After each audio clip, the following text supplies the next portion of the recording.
বন্ধুরা আজকে আমরা বাটা মাছের পাতুরি করব কলা পাতা।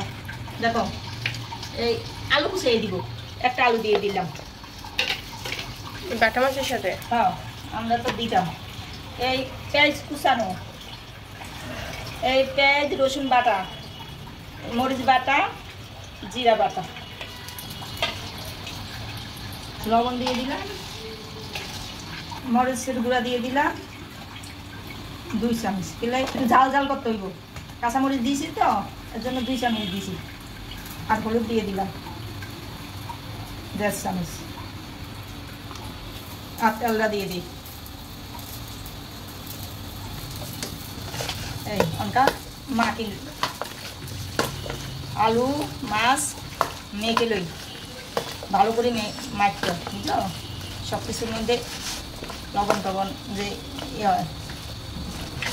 আমার অনেক দিন পাত্রা খাইতে মন চায়, লতিরও পাত্রা দেওয়া যায়, আমরা খাইছি। গুড়া মাছের পাত্রা তো অনেক খাইতে স্বাদ, পাই না। আমাদের এখানে গুড়া মাছ পাই না বলে মা বড় মাছ দিয়ে খাইছে। গুড়া মাছের মলন্তা বৈশা, কাসকি, বাইলা গুড়া,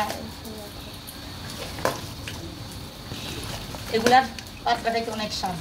অনেক ঢাকার শহরে ওই মাছ পাবো কই, আমরা খাই বড় ছোট মাছ। এই হচ্ছে কলা পাতা।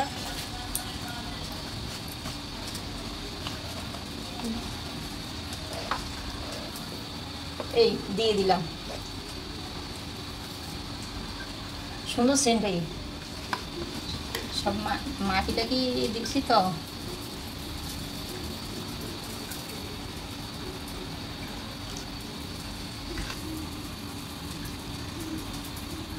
চুলারে আস্তে আস্তে করে নিয়ে দিই, ইয়া করতে যদি বাঘে হয়। চুলারে মিডিয়াম জালে রাখতে, হালকা জালে রাখলে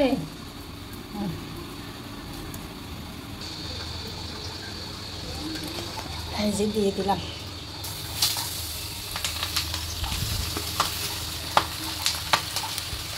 রাখি দিই পাতুরি আমাদের।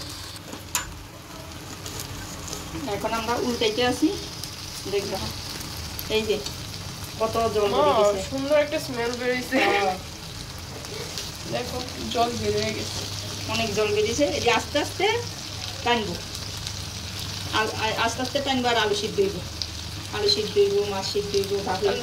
কর্নারে দিয়ে দাও, কত সুন্দর দেখাচ্ছে। ধনে পাতা দিচ্ছ? একটু ধনে পাতা আছে, ধনে পাতাটা দিয়ে দিলাম। এই যে দেখে দিলাম।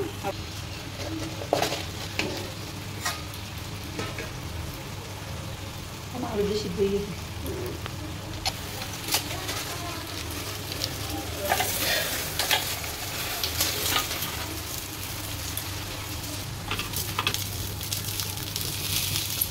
ও আচ্ছা, একবার চুলটা দেখো তো,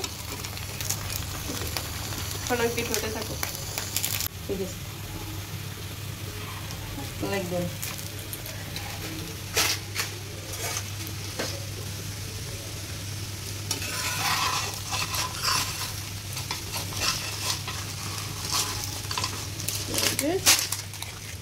পাতুরি হয়ে গেছে। হয়ে গেছে। কত সুন্দর হয়েছে।